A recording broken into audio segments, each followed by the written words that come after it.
ফের খুলে পড়ল মেট্রোর পিলারের বিয়ারিং প্যাড। এবার প্রাণ গেল পথচারীর। আহত 2। শাহবাগ থেকে আগারগাঁও এখনো বন্ধ চলাচল। দিনভর যানজটের চরম ভোগান্তি। জুলাই সনদ বাস্তবায়নে সাংবিধানিক বিধি বাধাগ্রস্তের পক্ষে নয় বিএনপি। সাংঘর্ষিক রাজনীতি না করার আহ্বান। ঐক্যবদ্ধ থাকলে বাধা হতে পারবে না পরাশক্তি, বলছে জামাত। ওমরা পালনে 20 নভেম্বর সপরিবারে সৌদি আরব যাচ্ছেন তারেক রহমান। মক্কা থেকে লন্ডন ফিরে রওনা দেবেন দেশের পথে। প্রত্যাবর্তন ঘিরে নিরাপত্তা কমিটি গঠন বিএনপির। এবং 22 দিনের নিষেধাজ্ঞা শেষে সাগর নদীতে মাছ ধরার উৎসব। মেঘনা তেঁতুলিয়ায় কাঙ্ক্ষিত ইলিশ পেয়ে উচ্ছ্বসিত জেলে। পদ্মার চাঁদপুর অংশে শূন্য জালে হতাশা।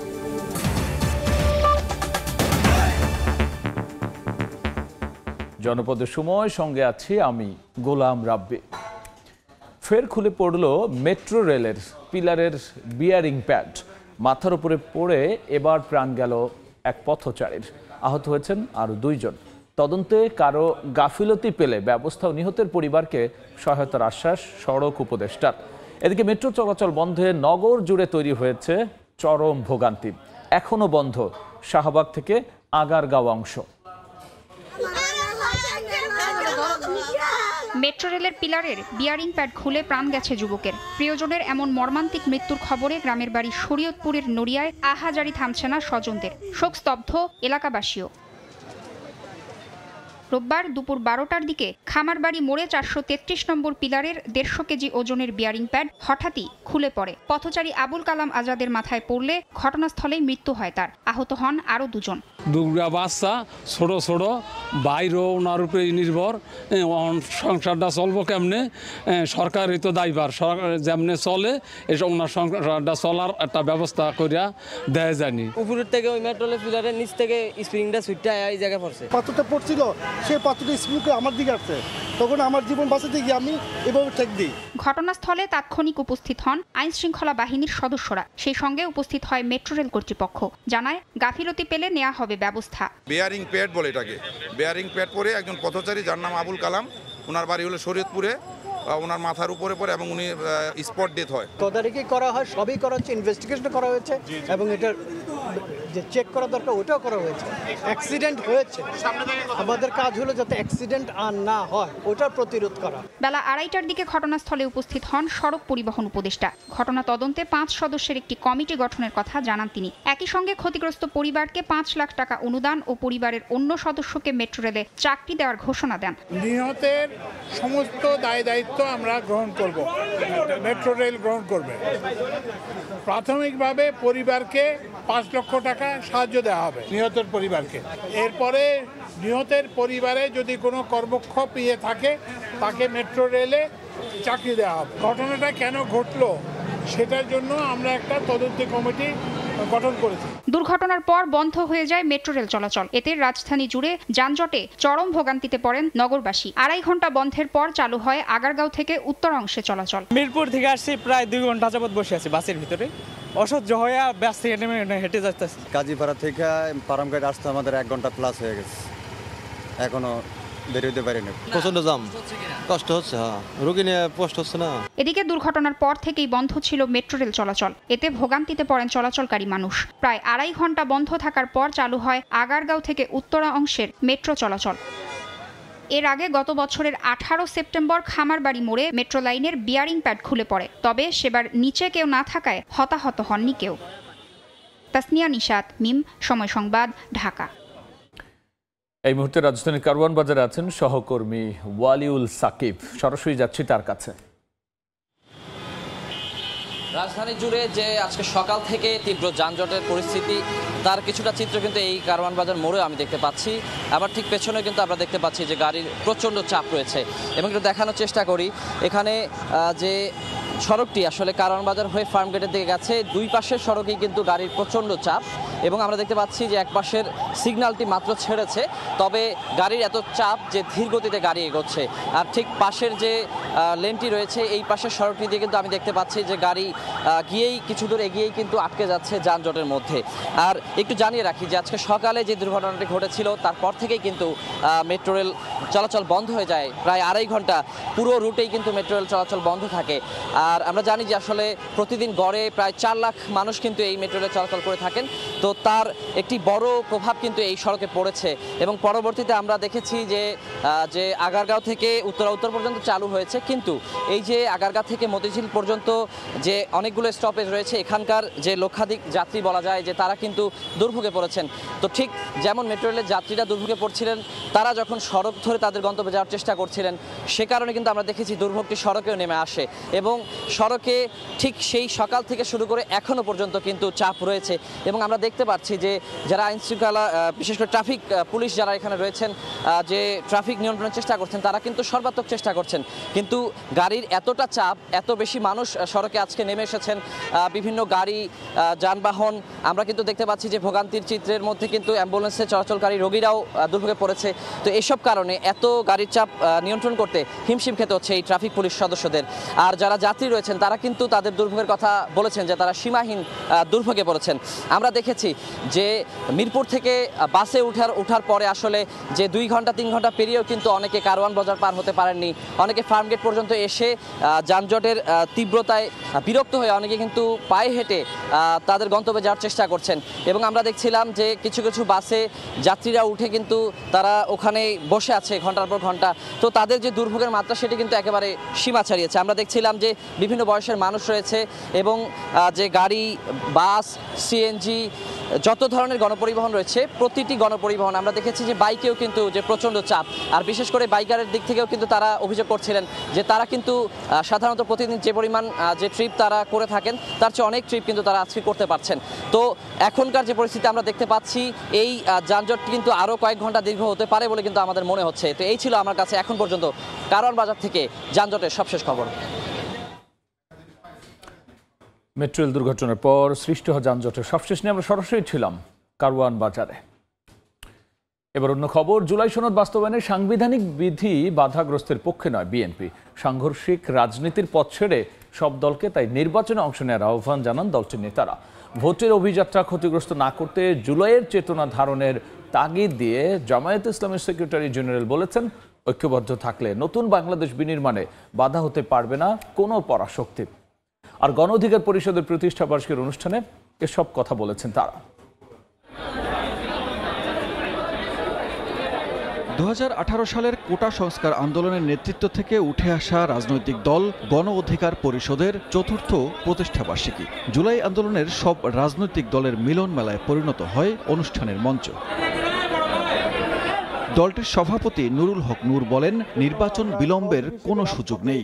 জাতীয় পার্টির বিষয়ে ফয়সালা না হয়ে যদি আমরা নির্বাচনে যাই আমাদের জন্য শনির দশা অপেক্ষা করছে। জুলাই সনদে স্বাক্ষর হয়েছে, ঘোষণাপত্র হয়েছে, নির্বাচন আর বিলম্ব নয়, ফেব্রুয়ারিতে নয় জানুয়ারিতেই নির্বাচন দিন। এ সময় আগামীর বাংলাদেশ বিনির্মাণে সাংঘর্ষিক রাজনৈতিক পথ পরিহার করে গণতন্ত্রে ফিরতে অংশগ্রহণমূলক নির্বাচনের আহ্বান জানান বিএনপি নেতারা। বলেন, জুলাই সনদ বাস্তবায়নে সাংবিধানিক ধারা বাধাগ্রস্ত করার পক্ষে নন তারা। বাংলাদেশে একটা গণতান্ত্রিক অর্ডার ফিরিয়ে আনতে হবে। এখন রাস্তার আন্দোলন নয়, এখন আন্দোলন হচ্ছে জনগণের কাছে আমাদেরকে যেতে হবে। আমরা সাংঘর্ষিক রাজনীতির দিকে যেতে পারবো না, আমরা হিংসাপরায়ণ রাজনীতির দিকে যেতে পারবো না। এমন কোনো অসাংবিধানিক পদ্ধতির দিকে না যাই যাতে ভবিষ্যতে এটা নিয়ে আবার প্রশ্ন উঠবে, আদেশের আইনানুগ ভিত্তি কিভাবে রচিত হবে এবং সেটাকে বাস্তবায়নের জন্য কিভাবে আবার পার্লামেন্টকে জনগণ সম্মতি দিবে, এই কথাগুলো যেন আমরা না আনি। নির্বাচন যেন বাধাগ্রস্ত না হয় সেজন্য জুলাই চেতনা ধারণের আহ্বান জানান জামায়াতের সেক্রেটারি জেনারেল। দেশে এবং ভেতরের নানান এজেন্সি ক্রিয়াশীল হবে, ফ্যাসিবাদ মুক্ত বাংলাদেশে একটি সুষ্ঠু গণতান্ত্রিক পরিবেশ, একটি নতুন বাংলাদেশ, একটি মানবিক বাংলাদেশ বিনির্মাণের পথে অনেক বাধা আমাদের আসবে। সেজন্য রাজনৈতিক মত পথের ভিন্নতা থাকা সত্ত্বেও আমরা যেন দেশ গঠনের মেজর ইস্যুতে যেন আমরা জাতীয় ঐক্যমত থাকতে পারি। জাতীয় পার্টি ও আওয়ামী লীগকে নির্বাচনে অংশগ্রহণ করতে দেয়া হবে না বলে সাফ জানিয়ে দেন এনসিপির সদস্য সচিব। জুলাই সনদের পরিপূর্ণ বাস্তবায়ন ছাড়া এই সংকট থেকে উত্তরণের আমাদের হাতে এখন আর কোনো উপায় নেই। জাতীয় পার্টি মানেই আওয়ামী লীগ। জাতীয় পার্টি নির্বাচনে আসার সুযোগ পাওয়ার অর্থ হলো আওয়ামী লীগ এই নির্বাচনে অংশগ্রহণ করলো। আওয়ামী লীগ এবং জাতীয় পার্টি আগামী নির্বাচনে অংশগ্রহণ করতে পারবে না। নির্বাচন ছাড়া সংস্কার ভালোভাবে করা সম্ভব নয়, তাই নতুন বাংলাদেশের পথে সংস্কার বাস্তবায়নের জন্য নির্বাচনের তাগিদ দেন নেতারা। অন্যদিকে মঞ্চে জুলাই সনদ বাস্তবায়নের নিশ্চয়তা চান শহীদ পরিবারের সদস্যরা। সানবীর রূপল, সময় সংবাদ, ঢাকা। পবিত্র উমরা পালনে 20 নভেম্বর সপরিবারে সৌদি আরব যাচ্ছেন বিএনপির ভারপ্রাপ্ত চেয়ারম্যান তারেক রহমান। সেখান থেকে লন্ডনে ফিরে নভেম্বরেই দেশে ফিরবেন তিনি। দলের যুক্তরাজ্য শাখার সভাপতি আব্দুল মালেক সময় সংবাদে তথ্য নিশ্চিত করেছেন। জানিয়েছেন নভেম্বরে ঢাকার ফ্লাইট ধরার পরিকল্পনা করছেন বিএনপির ভারপ্রাপ্ত চেয়ারম্যান। এদিকে দলের চেয়ারপারসনের নিরাপত্তা উপদেষ্টা ফজলে এলাহি আকবর জানান, তারেক রহমানের দেশে ফেরা নিয়ে বিএনপির পক্ষ থেকে একটি নিরাপত্তা কমিটি করা হয়েছে। তারা সরকারি বাহিনীর সঙ্গে সমন্বয় করবেন। দেশে ফিরে গুলশান 2 এভিনিউ রোডের 196 নম্বর বাড়িতে থাকবেন তারেক রহমান।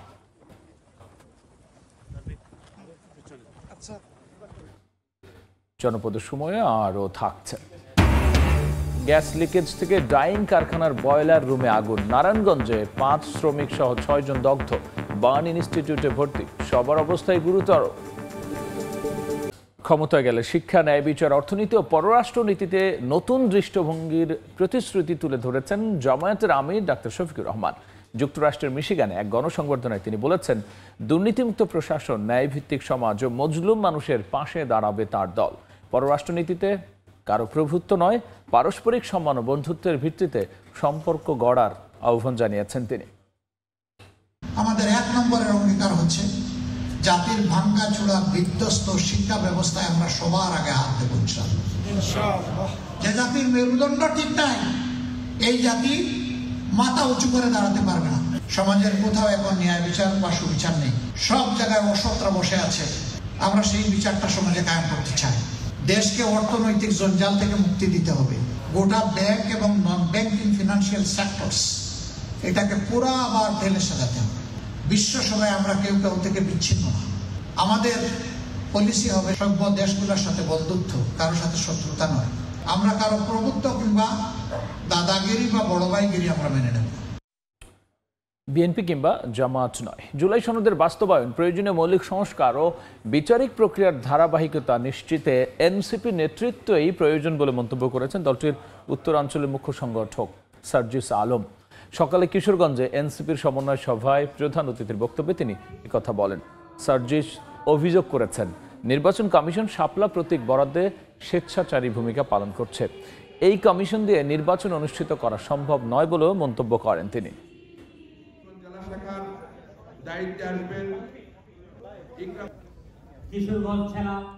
বিএনপি এবং জামায়াত এককভাবে বাংলাদেশের নেতৃত্ব দিতে পারবে না। সেই জায়গায় তরুণ প্রজন্মের প্রতিনিধিত্ব আবশ্যক, এনসিপির প্রতিনিধিত্ব আবশ্যক। আমরা এটাও মনে করি আগামীর বাংলাদেশে জুলাই সনদের বাস্তবায়ন, প্রয়োজনীয় মৌলিক সংস্কার এবং বিচারিক প্রক্রিয়ার ধারাবাহিকতা নিশ্চিত করতে এককভাবে বিএনপি এবং জামায়াত তাদের জায়গা থেকে নেতৃত্ব দিতে পারবে না। জনপদের সময়ে আরও থাকছে। টেকনাফে কোস্টগার্ড বিজিবির অভিযানে 19 জিম্মিকে উদ্ধার। জড়ো করা হয়েছিল পাচারের উদ্দেশ্যে। আটক করা হয়েছে মানব পাচার চক্রের 4 সদস্যকে। নারায়ণগঞ্জের বিসিক শিল্প এলাকায় 2টি কারখানায় গ্যাসের লিকেজ থেকে আগুনে 5 শ্রমিক সহ 6 জন দগ্ধ হয়েছেন। তাদের জাতীয় বার্ন ইনস্টিটিউটে ভর্তি করা হয়েছে। দগ্ধদের অবস্থা আশঙ্কাজনক। রোববার সকালে নারায়ণগঞ্জের ফতুল্লার MS dyeing printing and finishing এবং ফেয়ার অ্যাপারেলস লিমিটেড নামে 2টি শিল্প কারখানায় গ্যাস লাইন চালু রেখেই RMS রুম সম্প্রসারণের কাজ চলছিল। এই সময় গ্রাইন্ডিং মেশিন দিয়ে ঝালাইয়ের কাজ করার সময় হঠাৎ বিস্ফোরণ হয়। মুহূর্তেই ছড়িয়ে পড়ে আগুন।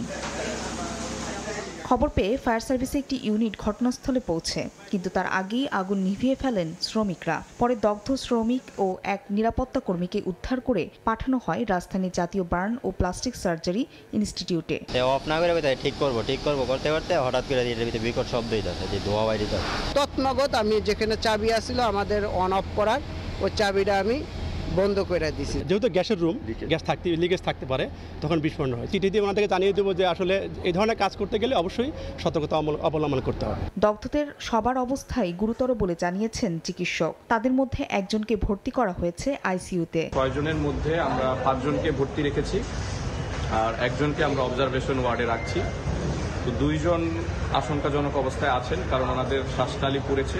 বার্ন ইনস্টিটিউটে দেওয়া তথ্য মতে দগ্ধদের মধ্যে নাজমুল হুদার শরীরে 28%, আল আমিনের 17%, জালাল মোল্লার 14%, সেলিমের 10%, আজিজুল্লাহর 9% এবং নূর মোহাম্মদের শরীরের 2% পুড়ে গেছে।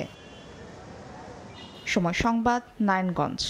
অর্থ আত্মসাতের অভিযোগ উঠেছে রংপুরে ফারিস্ট ইসলামী লাইফ ইন্স্যুরেন্সের বিরুদ্ধে। বিমার মেয়াদ শেষ হওয়ার পরও দীর্ঘদিন ঘুরে টাকা না পাওয়ায় হয়রানির শিকার ভুক্তভোগীরা।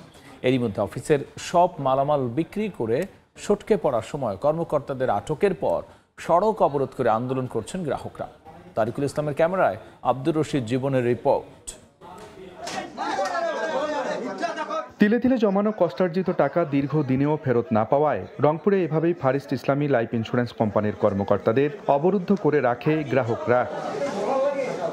ভুক্তভোগীদের অভিযোগ 5 থেকে 6 বছর আগে বিমার মেয়াদ শেষ হওয়ার পরও গ্রাহকদের টাকা দিচ্ছে না প্রতিষ্ঠানটি। উপরন্তু শনিবার গভীর রাতে অফিসের সকল মালামাল বিক্রি করে সটকে পড়ার সময় কর্মকর্তাদের আটক করেন স্থানীয় গ্রাহকরা। কিছু না খায় বাচ্চাদের ভবিষ্যতের জন্য টাকা দিয়েছে, সেই টাকা নিয়ে ওরা বাটপাড়ি করতেছে। আসার পর ওরা এখন ভংচং দেখাচ্ছে, টাকা নাই। আমি ধান বেচাইছি, গরু বেচে টাকা দিছি, আমার কিস্তি শেষ, মেয়াদ শেষ, তারপরও আমাকে টাকা দিচ্ছে না, খালি ঘুরাচ্ছে। এই আসে দেখলাম যে অফিস সব টেবিল টুবিল তুলে গাড়িতে ওরা সব নিয়ে চলে যাচ্ছে। খবর ছড়িয়ে পড়লে রোববার সকাল থেকে আশেপাশের উপজেলা থেকেও আসতে শুরু করেন গ্রাহকরা। পরে অফিসের সামনে সড়ক অবরোধ করে আন্দোলন করেন তারা। দাবি, চোরকির মতো ঘুরেও মিলছে না বিমার টাকা। কয় বলো তোমরা ব্যাংক চেক করো, অ্যাকাউন্ট খোলো, অ্যাকাউন্ট খুলছি 2000 টাকা দিয়ে, এলা ঘুরি কয় 10,000 টাকা দেবো, তোমাকে দেরি করে দেবো। ইসলামিক ফারিস্ট ইন্স্যুরেন্স প্রতারক, এর একটা বিষয়। অনেক লোকের হাজার হাজার কোটি টাকা নিয়ে আত্মসাৎ করার জন্য নিয়ে যা। এই টাকা পরিশোধ আছে 20 সালে, এবং 20 সাল দায় ঘুরাইতেছে, টাকা দিতেছে না। তবে প্রতিষ্ঠানটির স্থানীয় কর্মকর্তাদের দায় সারা জবাব, কোনোভাবেই টাকা দিতে পারবে না কোম্পানি। না, আমি দিতে পারবো না, আমি আটকে রাখলে আমার বাড়ি ফেলে কিছু করতে পারবো না, কারণ আমার ক্ষমতা নাই ওখানে, এক টাকাও আমার দেওয়ার ক্ষমতা নেই। টাকা কোম্পানিতে জমা হয়, কোম্পানিতে চলে যায়। হ্যাঁ, এখানে আমার করণীয় কিছু নাই। প্রতিষ্ঠানটির তথ্য বলছে শুধু রংপুর বিভাগের 4 জেলাতেই 19,000 গ্রাহকের পাওনা প্রায় 200 কোটি টাকা। আব্দুর রশিদ জীবন, সময় সংবাদ, রংপুর। কক্সবাজারের টেকনাফের পাহাড় ও বাড়িতে জিম্মি অবস্থা থেকে আলাদা অভিযান চালিয়ে 19 জনকে উদ্ধার করা হয়েছে। আটক করা হয়েছে মানব পাচার চক্রের 4 সদস্যকে। বিজিবি জানিয়েছে টেকনাফের নোয়াখালী পাড়ার আবু তাহেরের বাড়িতে ও দক্ষিণ লম্বরি এলাকার মোহাম্মদ শফির বাড়িতে বেশ কয়েকজন জিম্মিকে সমুদ্রপথে বাংলাদেশ থেকে মালয়েশিয়া পাচারের উদ্দেশ্যে জিম্মি করে রাখা হয়। এমন খবর পেয়ে বিজিবি, কোস্টগার্ড ও নৌবাহিনীর যৌথ অভিযান চালায়। পরে আলাদা স্থান থেকে 19 জনকে উদ্ধার করা হয়। 22 দিনের নিষেধাজ্ঞা শেষে সাগর নদীতে মাছ ধরার উৎসবে মেতেছেন জেলেরা। ট্রলার জাল নিয়ে ছুটছেন তারা। মেঘনা তেঁতুলিয়ায় মিলছে কাঙ্ক্ষিত ইলিশ। তবে পদ্মার চাঁদপুর অংশে শূন্য জালে বাড়ছে হতাশা। অবশেষে 22 দিনের অপেক্ষার অবসান। আবারও জাল হাতে মাছ শিকারে জেলেরা। শনিবার মধ্যরাত থেকেই নদী ও সাগরে মাছ ধরতে ব্যস্ততা বাড়ে চাঁদপুর, ভোলা ও পটুয়াখালীর জেলেদের। মেঘনা ও তেঁতুলিয়া নদীতে ব্যাপক ইলিশ ধরা পড়ায় খুশি সেখানকার মাছ শিকারীরা। রূপালী ইলিশে সংসারের আর্থিক সচ্ছলতা ফেরানোর আশা তাদের। 5 দিনের একটা অভিযান ছিল, অভিযানটা শেষ করে এখন নদীতে যাইতেছি মাছ ধরার জন্য। নিষেধাজ্ঞা মান্য করে লাস্ট সিজনের গাঙ্গে গেছি, লাস্টে যা জাল মাছি, ইনশাল্লাহ আমাদের স্বপ্ন পূরণ হয়েছে। অবরাত শেষ, আমরা সাগরে গেছি, সাগরে যা মাছ পাইছি, আল্লাহর রহমতে ভালোই মাছ পাইছি। তবে পদ্মা নদীর চাঁদপুর অংশে কাঙ্ক্ষিত ইলিশ সহ অন্যান্য মাছ না পেয়ে হতাশ জেলেরা। এটা জাল টানতেছি কষ্ট কইরা, মনে মাছ নাই। এই যে 3টা মাছ পাইছি, আমাকে কষ্টকে হারবো। হ্যাঁ, পরে এই যে আঙুর এক নৌকায় খরচ আছে 10,000 টাকা, 12,000 টাকা। এর আগে প্রশাসনের পক্ষ থেকে 4 অক্টোবর থেকে 25 তারিখ পর্যন্ত অভয়াশ্রমগুলোতে মাছ ধরা বন্ধ রাখা হয়। এ সময় নিষেধাজ্ঞা সফল করতে অভিযান পরিচালনা সহ ভ্রাম্যমাণ আদালতের মাধ্যমে করা হয় জেল জরিমানাও। জব্দ হয় বিপুল পরিমাণ জাল ও জাটকা। পাশাপাশি ভিজিএফ এর সহায়তা দেওয়া হয় নিবন্ধিত জেলেদের। ফাহরিয়া ফারজানা, সময় সংবাদ। পঞ্চগড়ের বাংলাবন্ধ স্থলবন্দর দিয়ে বাড়ছে নেপালে আলু রফতানি।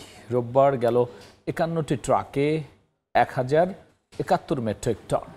এর আগে গত ১৬ অক্টোবর চলতি মৌসুমে একদিনে সর্বোচ্চ ৭৫ ট্রাকে ১,৫৭৫ টন আলু রফতানি হয়। এ নিয়ে বন্দরটি দিয়ে চলতি বছরের জানুয়ারি থেকে গত ১০ মাসে ৩৫,৬৭৯ মেট্রিক টন আলু রফতানি হলো।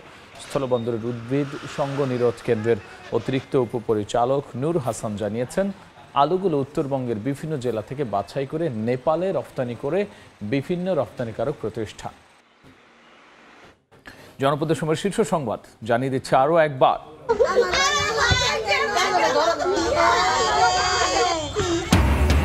ফের খুলে পড়ল মেট্রোর পিলারের বিয়ারিং প্যাড।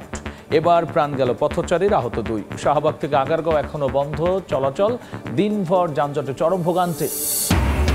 জুলাই সনদ বাস্তবায়নে সাংবিধানিক বিধি বাধাগ্রস্তের পক্ষে নয় বিএনপি। সাংঘর্ষিক রাজনীতি না করার আহ্বান। ঐক্যবদ্ধ থাকলে বাধা হতে পারবে না পরাশক্তি, বলছে জামাত। এবং ওমরা পালনে ২০ নভেম্বর সপরিবারে সৌদি আরব যাচ্ছেন তারেক রহমান। মক্কা থেকে লন্ডন ফিরে রওনা দেবেন দেশের পথে। প্রত্যাবর্তন ঘিরে নিরাপত্তা কমিটি গঠন বিএনপি।